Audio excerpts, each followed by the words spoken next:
नमस्ते प्रणाम। हम golden Sinha golden recording studio Bihiya चौरस्ता से। तो आज लोग के बताओ तो बहुत खुशी के बात बा कि साइकिल लाल भोजपुरिया सिंगर साइकिल लाल भोजपुरिया हमारे स्टूडियो में आए हैं और इनके अंदर इतना कला है कि आपको हम इन्हीं के मुंह से सुनाएंगे। भैया कहाँ से आए हैं, पहले एड्रेस बता देते हैं। चिली भैया थाना जगदीशपुर घर बखनियाओ।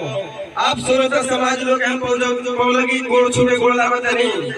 हमरा पूर्ण विश्वास बा के प्यार दुलार सने आशीर्वाद दे, जैसे हमरा हर एक एल्बम के प्यार दुलार आशीर्वाद दे तनी ए भाई के प्यार दुलार ऊपर बनोले रहम।